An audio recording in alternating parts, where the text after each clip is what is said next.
Bonjour et bienvenue à ce cours de physique mise à niveau. Aujourd'hui, on va juste faire des exercices sur la loi de Newton, la deuxième loi de Newton. Dans le fond, ça va être juste des applications de la théorie qu'on a déjà vue. Il n'y a pas de nouvelle théorie en tant que telle dans ce document-là. C'est l'essentiel, c'est le cours 12 qu'on va faire ici, quelques exercices choisis.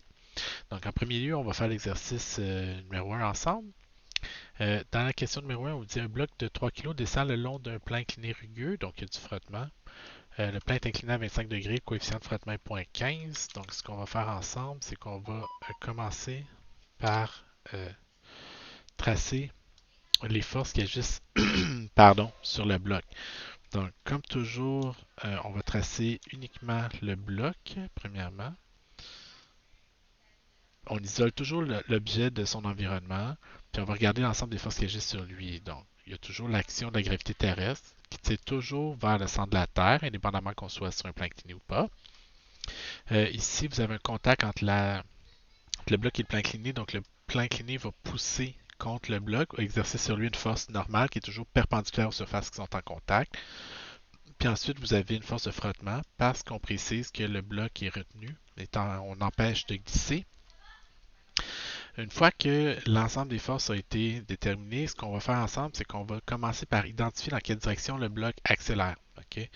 Donc moi, je sais que le bloc va accélérer vers le bas du plan incliné. Donc, je vais orienter X dans la direction de l'accélération positive, puis mettre Y perpendiculaire à celui-ci. Donc, c'est toujours la façon de faire, tracer l'ensemble des forces, déterminer dans quelle direction le bloc accélère, puis mettre X positif dans la direction de l'accélération positive. En B, on vous demande de calculer la grandeur de la force normale. Donc, la force normale est une force qui agit le long de l'axe des Y. Donc, ce que je vais faire, je pars toujours d'un principe physique. Ici, ça va être l'équilibre des forces en Y. Okay? Donc, je sais que mon objet accélère le long de l'axe des X puis est en équilibre le long de l'axe des Y. Donc, je vais regarder l'équilibre en Y parce que la normale est en Y. Donc, quelles sont les forces? Une fois que j'ai établi mon principe physique, quelles sont les forces qui ont des composantes en Y? J'en ai deux. J'ai la normale qui tire directement vers les Y positifs. Puis j'ai une partie du poids qui tire vers les Y négatifs. Donc, je vais devoir décomposer mon vecteur P. Décomposer le vecteur P le long d'un plan incliné, c'est quelque chose qu'on a déjà fait à quelques reprises. Donc, je vais y aller relativement vite. Moi, je me trace une droite ici. Si j'ai un angle θ ici, j'ai le même angle θ ici. Ça, c'est PY.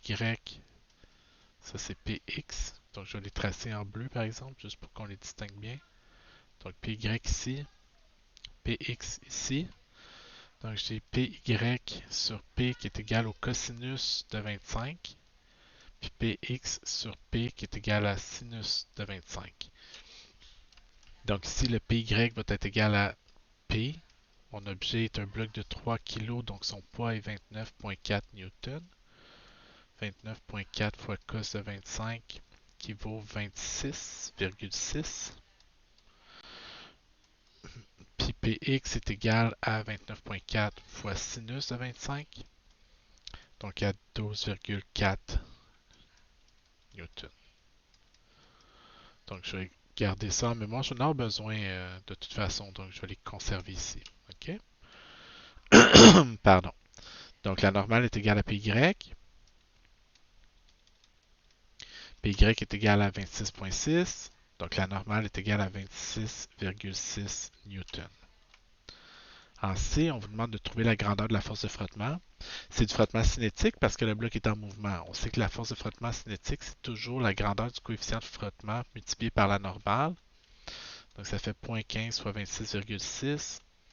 La force de frottement est donc égale à 4 newtons. En D, on vous demande de trouver l'accélération du bloc. Comme mon bloc accélère le long de l'axe des X, je vais regarder quelles sont les forces qui ont des composantes en X. Donc, je vais faire la somme des forces en X est égale à M fois l'accélération. Je pars toujours d'un principe physique. Okay? Équilibre en Y, accélération en X. Ensuite, quelles sont les forces qui ont des composantes en X? Donc, je vais aller regarder dans mon schéma. J'ai Px qui tire vers les X positifs, puis j'ai le frottement qui retient vers les X négatifs. Donc, ça va être plus Px moins le frottement Quelle est la grandeur de ces forces-là? Le PX, c'est 12,4. On l'a mesuré. Le frottement mesure 4. La masse du bloc, 3 kg. Donc, ça me donne une accélération qui est égale à 2,81 mètres par seconde carré. Finalement, à la question E, on vous demande de calculer la vitesse du bloc 3 secondes après être parti du repos. Dans le fond, ça nous ramène à la cinématique. Okay? Donc, à la première partie du cours. Donc, déplacement, vitesse initiale, vitesse finale, accélération et temps. On a l'accélération, 2,81 mètres par seconde carré. On cherche la vitesse 3 secondes plus tard, après être parti du repos. Donc, la vitesse initiale était de 0. On cherche la vitesse finale. On ne connaît pas le déplacement. Donc, on va aller fouiller dans nos équations pour trouver l'équation qui ne dépend pas du déplacement. Puis on trouve que la vitesse finale, c'est 0 plus 2,81 fois 3. Donc la vitesse finale, 8,4 mètres par seconde carré. Mètres par seconde, pardon. OK? Donc l'important ici, brièvement, pardon, bien tracer l'ensemble des forces, identifier la direction de l'accélération, placer X positif dans la direction de l'accélération positive, puis Y dans la direction qui lui est perpendiculaire. Décomposer le vecteur P. Donc, c'est vraiment les plus grosses difficultés qu'on avait ici dans l'exemple. Donc, si on regarde ensuite l'exemple numéro 3, donc je vous laisse faire l'exemple numéro 2.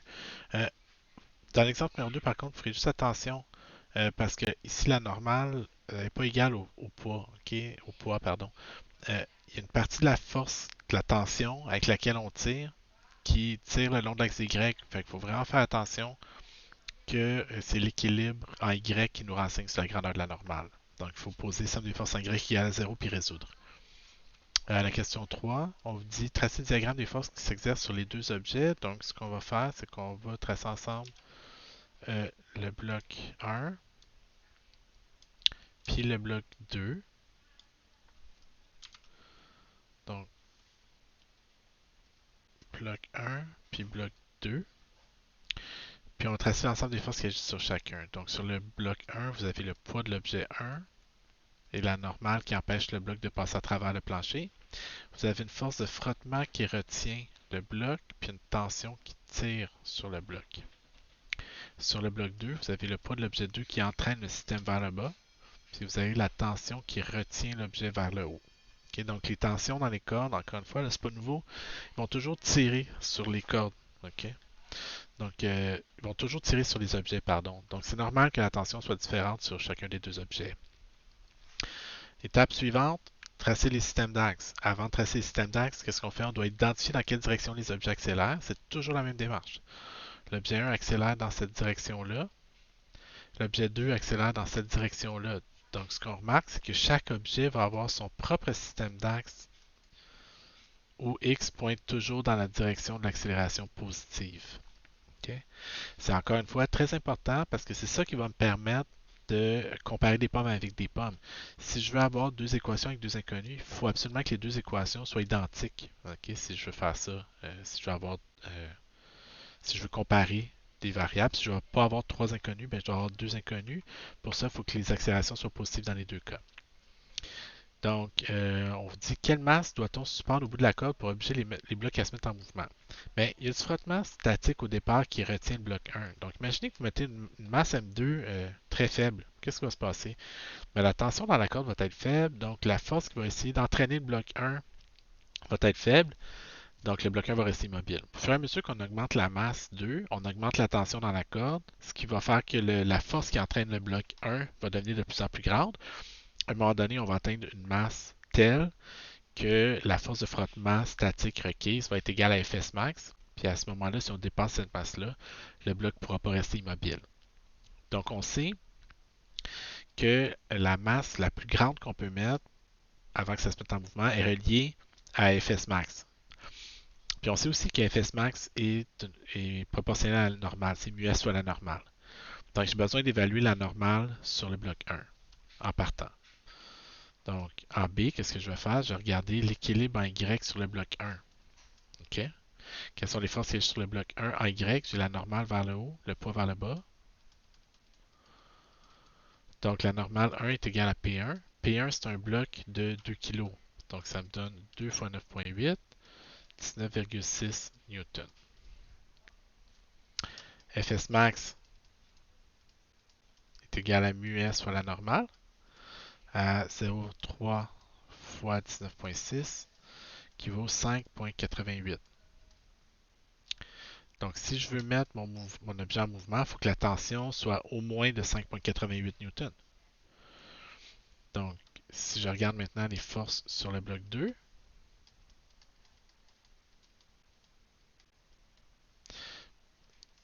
dans la direction des X, donc, là, ouais, ok, là, juste pour qu'on s'entende, mon bloc est toujours immobile, ok, qui est retenu par du frottement statique. Donc, il n'y a pas d'accélération, donc mon bloc est encore en équilibre. Tous les blocs sont en équilibre pour l'instant. Quelles sont les forces qui agissent sur le bloc 2? J'ai P2 qui tire vers les positifs, T qui tire vers les négatifs. Donc, il faut que P2 soit égal à 5,88, qui est égal à M2 fois G. Il faut donc que mon bloc M2 mesure 5,88 divisé par 9,8, qui est égal à 0,6 kg. Okay. Donc, tant que le bloc ne dépasse pas 0,6 kg, le système va rester immobile. À la seconde où le bloc M2 dépasse 0,6 kg, le système va se mettre en mouvement. Okay. On dit quand les blocs se mettent à glisser, quelle est la force de frottement qui s'exerce sur le bloc 1? Bon, à partir du moment où mon système se met en mouvement, le frottement va devenir du frottement cinétique, dont la grandeur c'est mu c fois la normale. Le coefficient de frottement cinétique étant de 0,2, puis la normale ne changeant pas, de 19,6. Donc ça me donne une force de frottement cinétique de 3,92 newtons. En D, on vous demande l'accélération des blocs. Donc, on va supposer qu'on a maintenant un bloc 2 de 0,6 kg, mais que mon système est en mouvement. Okay? Donc, je dois regarder les forces sur le bloc 1. Somme des forces en 1 est égale à M1 fois A. Donc, les forces en X sur le bloc 1 me renseignent sur l'accélération du bloc 1. Donc, j'ai T qui est positif, puis la force de frottement qui est négative. Pendant ce temps-là, je regarde les forces sur le bloc 2, le long de l'axe des X, qui me donne M2 fois A. Quelles sont les forces qui agissent sur le bloc 2? P2 tire vers les positifs, puis T vers les négatifs. Okay.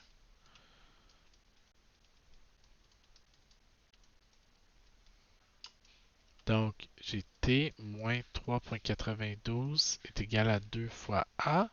Puis ici, j'ai quoi? Le poids de l'objet 2. Le poids de l'objet 2, c'est un bloc de 0,6 kg, 5,88 newtons.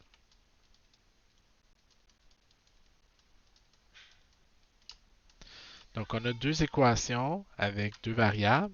Moi, ce que je vous suggère de faire, c'est de réécrire les deux une sous l'autre, d'additionner les côtés gauche ensemble, d'additionner les côtés droit ensemble. Donc, j'ai T moins 3,92 plus 5,88 moins T est égal à 2A plus 0,6A. Plus T moins T, 5,88 moins 3,92, ça donne 1,96 est égal à 2,6 fois A. Donc, A est égal à 0,75 mètres par seconde carré. Donc, j'ai juste un petit peu, là, mais vous regarderez, vous réécouterez au pire la démarche. Si je veux trouver maintenant en E la tension dans la corde, ben, j'ai deux façons de le faire. J'ai deux équations qui relient la tension et l'accélération. Donc, par exemple, je peux prendre T qui va être égal à 2A plus 3,92. Donc, à 2 fois 0,75 plus 3,92 qui me donne une tension de 5,4 newtons. Une bonne façon de vérifier que En tout cas, que c'est pas mauvais. Ça veut pas nécessairement dire que c'est bon, mais que c'est pas mauvais. Je sais aussi que la tension, si je prends l'autre équation, la tension qui est égale à 5,88 moins 0,6 A.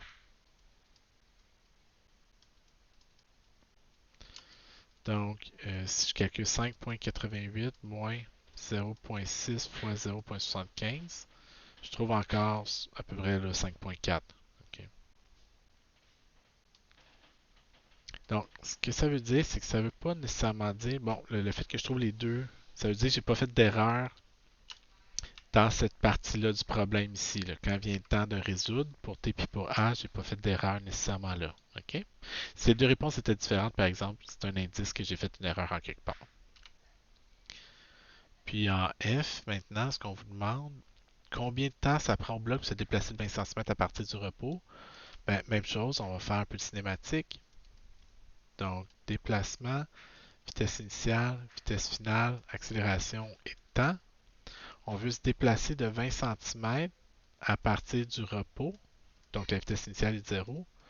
On ne connaît pas la vitesse finale. On a une accélération de 0,75 m par seconde carré. Puis on cherche combien de temps ça va prendre. Donc, on ne veut pas la vitesse finale.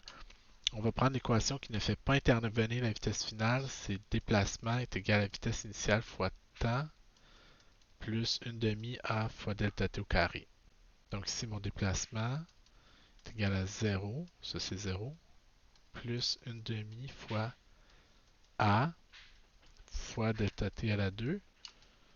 Delta t est égal à 2 fois 0,20 divisé par 0,75 est égal à 0,73 secondes.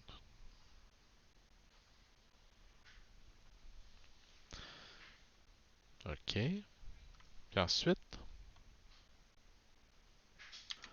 ensuite, on va faire l'exercice 5. Okay, donc, je vous laisse faire l'exercice numéro 4. L'exercice 5, en fait, vous remarquez, là, sont tous plus ou moins semblables. Là. On va tracer, faire la même démarche que toujours. Donc, on trace le bloc 1, on trace le bloc 2, puis on trace les forces qui agissent sur chaque bloc. Donc, séparer les blocs du montage, ça va mieux. Sur le bloc 1, quelles sont les forces qui agissent sur le bloc 1? On a le poids, la normale,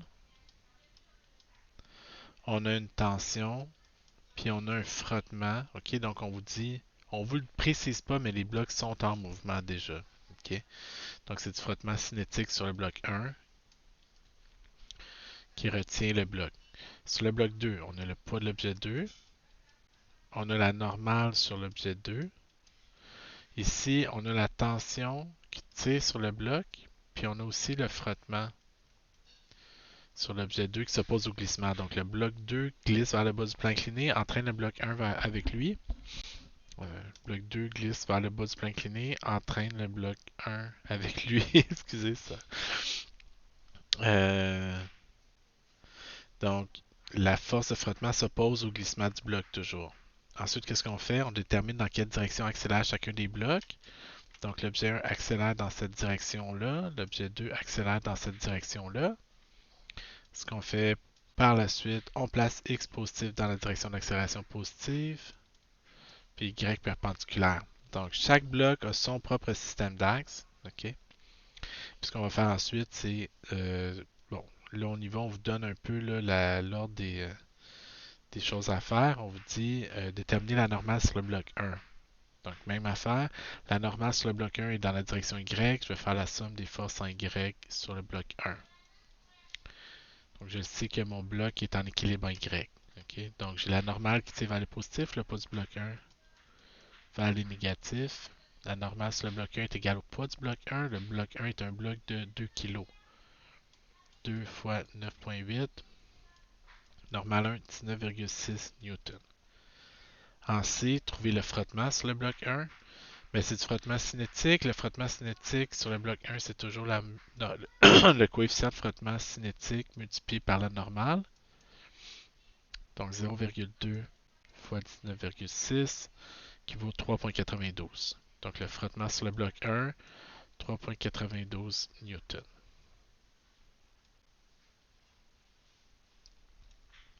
déterminer la normale sur le bloc 2. Donc, je vais aller faire les forces sur le bloc 2. Bon, la normale pointe dans la direction des Y. Donc, force, l'équilibre en Y sur le bloc 2. Quelles sont les forces qui ont des composantes en Y? La normale tire vers l'Y positive. Puis, une partie de P qui tire vers l'Y. La partie de P qui tire le long de l'axe Y pointe vers l'Y négatif. Donc, moins P2Y. Je dois décomposer mon vecteur P. Ok, je sais que N2 est égal à P2Y. Je vais aller décomposer mon vecteur P ici. Donc P comme ça. Mon plan est incliné à 25 degrés. Donc j'ai PY ici, PX ici, puis j'ai mon 25 degrés ici. Donc je sais que P et 2X est égal à P2 fois sinus de 25, qui vaut 16,6. P2, c'est un bloc de 4 kg, excusez. 39,2 newtons. P2Y est égal à P2 fois cosinus de 25, qui vaut 35,5.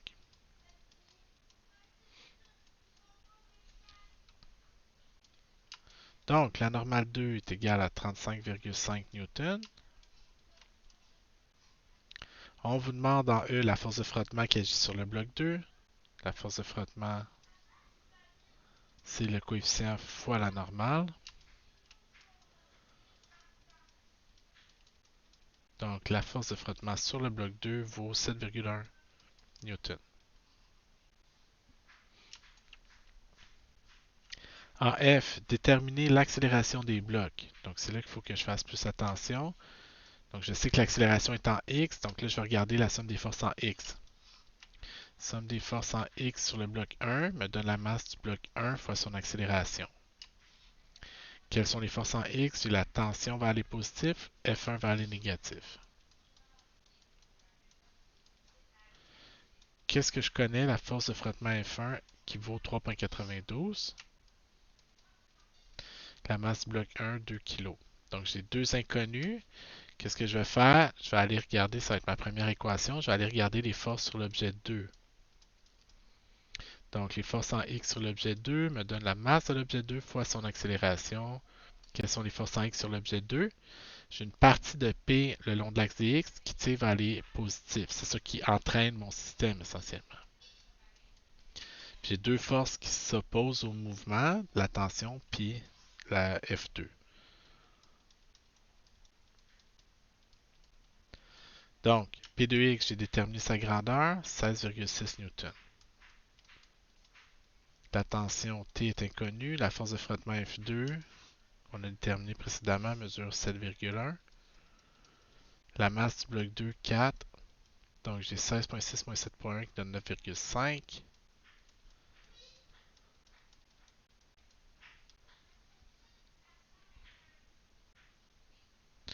Puis, ça c'est ma deuxième équation. Je vais les écrire une en dessous de l'autre. C'est ça qui va le mieux. 9,5 moins T est égal à 4 fois A.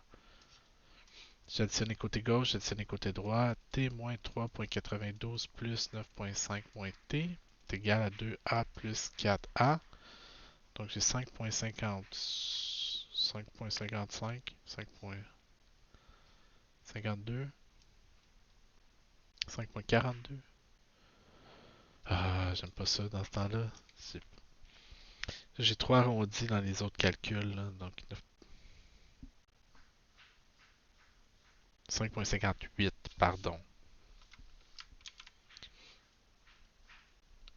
Est égal à 6A, donc l'accélération est égale à 5,58 divisé par 6, qui vaut environ le 0,92 mètres par seconde carré. Qui est la réponse à F. En G, on vous demande de trouver la tension dans la corde. Donc, même façon, j'ai deux équations. La première équation, c'était T-3,92 est égal à 2A. Donc, T est égal à 2A plus 3,92. 2 fois 0,92 plus 3,92. Je trouve une tension de... J'ai même pas calculé. Excusez, là. C'était 0.93, mais bon, c'est pas grave, là. 2 fois 0.92 plus 3.92, excusez, là, hein? 22.7 newtons. Je pourrais vérifier à partir de la relation 2 si je trouve le même résultat, là. Je vais vous laisser le faire.